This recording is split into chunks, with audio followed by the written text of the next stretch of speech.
repede se schimbă atmosfera, nu? Am mers complet alt vibe aici sus. Mers 5 km. Complet alt vibe și complet altă temperatură. Bine că ne-am luat hanoracul.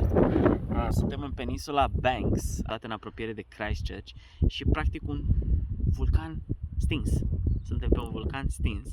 Iar aici ne aflăm în rezerva Hinewai, unde urmează să-l întâlnim pe Hugh, pe rangerul rezervei și persoana care s-a ocupat de crearea acestei rezerve naturale, acestei arii protejate. E un personaj incredibil, Hugh. Am ținut neapărat să-l întâlnim pentru că metoda lui de reîmpădurire a peninsulei Banks e absolut genial. Schimbă complet paradigma despre felul în care ne gândim la reîmpăduriri, la readucerea la viață a pădurilor în zonele unde aceasta a fost defrișată, unde am pierdut pădurea. Țin să zic aici, deci întreaga peninsulă Banks, înainte de sosirea oamenilor în Aotearoa, în Noua Zeelandă, era acoperită în întregime de păduri ancestrale,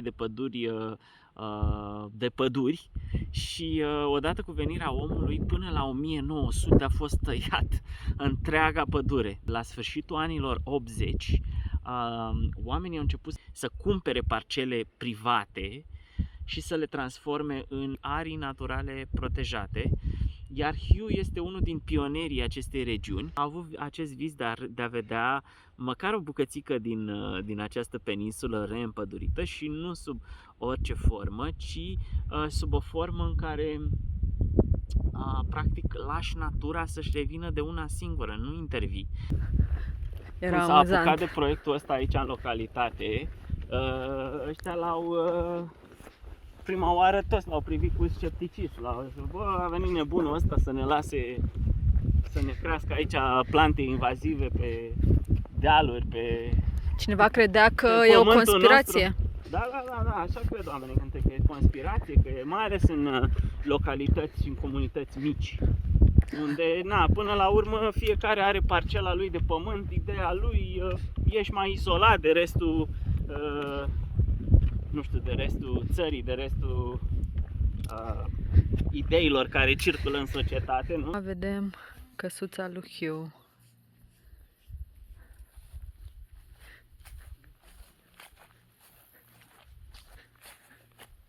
Și dacă ne uităm acolo, vedem, uite cum se reface. Mie nu vine să cred, Radu, că aici era totul despădurit.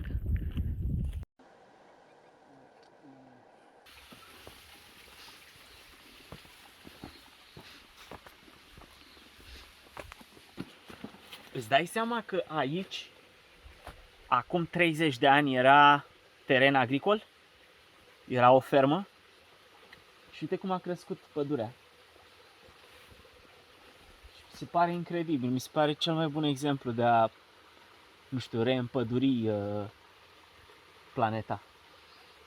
Lasă, frate, natura să-și facă treaba. Uite și tu, nici nu poți, nici n-ai putut, dacă nu am ști, nu ne-am putea da seama că aici a fost până la sfârșitul anilor 80 o fermă. Uite și tu puțin cum a crescut toată vegetația la loc. Toți copacii ăștia, unii dintre ei vor ajunge, dacă sunt lăsați să crească, vor ajunge giganți, cum am văzut pe insula Stewart sau în Northland, Caurii. Hugh!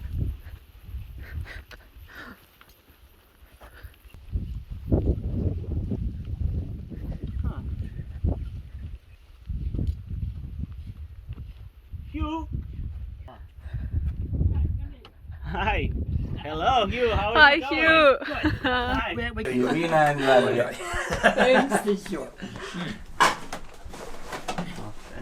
Oh, help with that. Can I put the jug on with you like while we're talking? Definitely. Yeah, sure. Why not? Okay. Oh my God, what a view you have here. It's beautiful, isn't it? It's very nice. Yeah.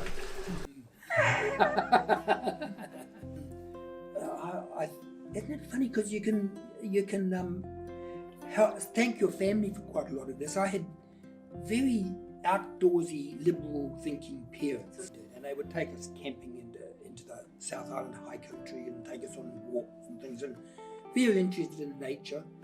And so I had a very, very early interest in nature. I wanted to become a botanist, and I trained as a botanist, and I became a professional botanist, and I freelanced as a botanist. I was just working on my own and doing contracts for plant surveys all over the South Island. It was wonderful. Mount Cook National Park, Stewart Island, Rakiura.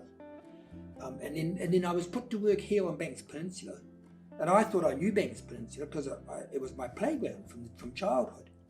And then as I explored it more and more, I realised I thought at first just about everything had been destroyed in terms of natural history. It was just sort of clinging on in gullies and things, and then I realised no, it's still all here, just waiting for the chance to just expand again and take it over. So that's how I started. But I thought, wouldn't it be lovely to have some land? To be honest, I don't like the idea of owning land. I think it's a nonsensical Western nonsense. And it's totally opposed to the Māori attitude to land. I never thought they owned land. You're more likely to talk about land owning you. I mean, we're just another animal that's just the land nature has produced. That's what we are.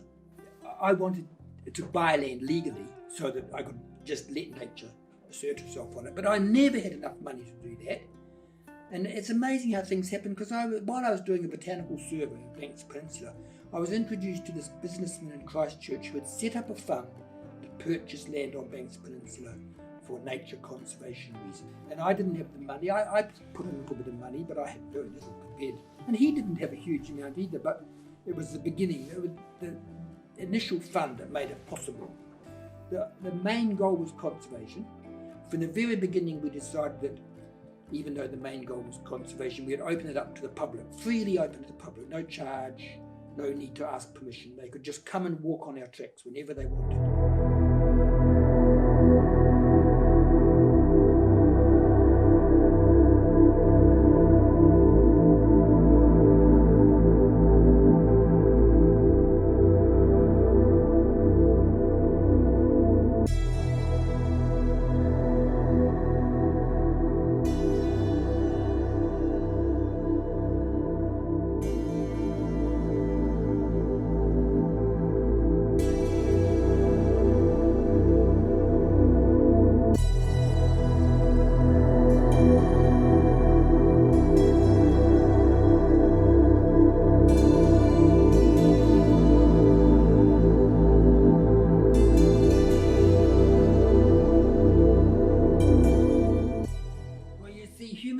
Have an inflated view of their own abilities, really.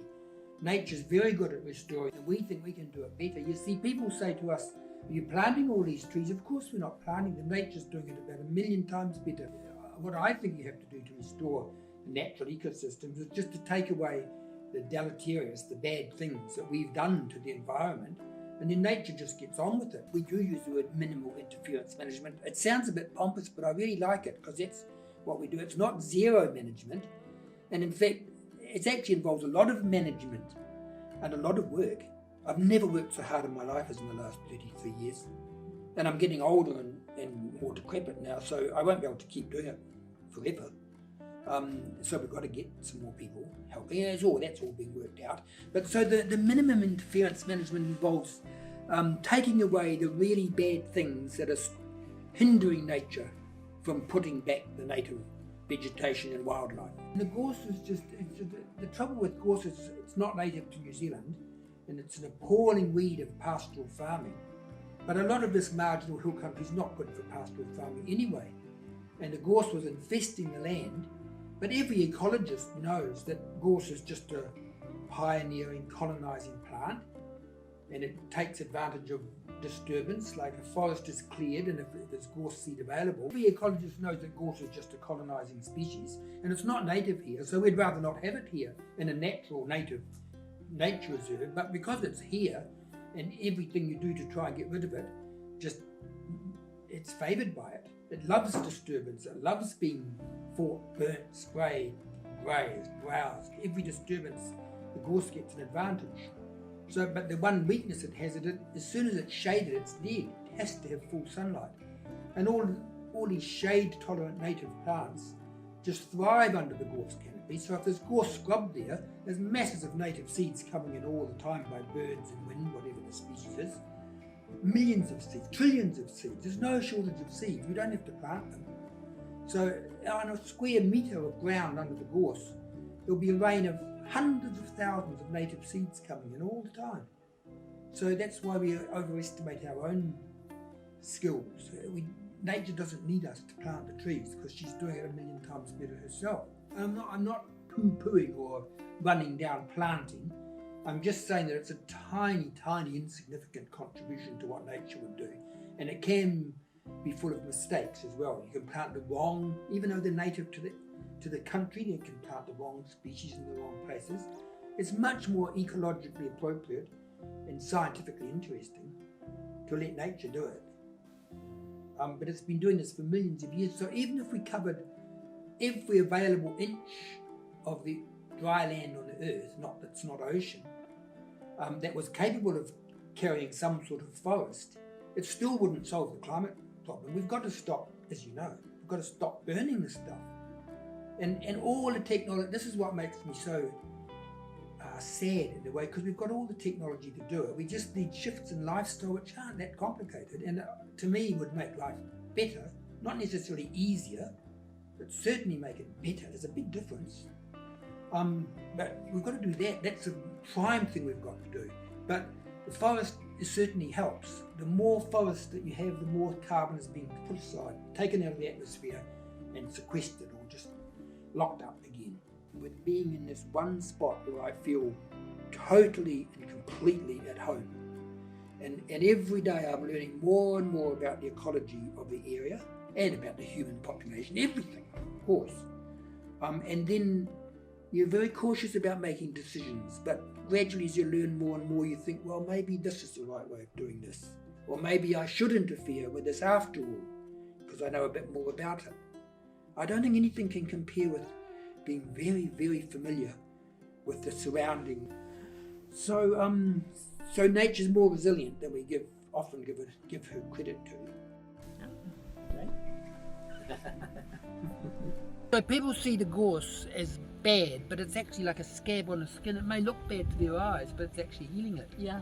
That's a very This good is analogy. how, Yeah, that's I good. felt about Everything you can see until you get down to that sharp line down there, which you can see from space. The satellite photographs show that line. It's like the Great Wall of China.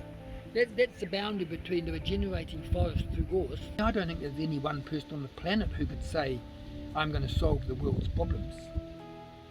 So it has to be local solutions, replicated over and over again until eventually they cover the whole earth. But as local solutions, I think so. I'm not sure. I mean, in a way, I don't feel guilty about not solving the world's problems. I'm just thoroughly enjoying making this corner of the world a better place. And so, and it's immensely satisfying and rewarding. So I don't know what more people would want out of life. So maybe the message is that this is a pretty good way of, I think it's a pretty good way, it is for me. It might be for lots of other people too.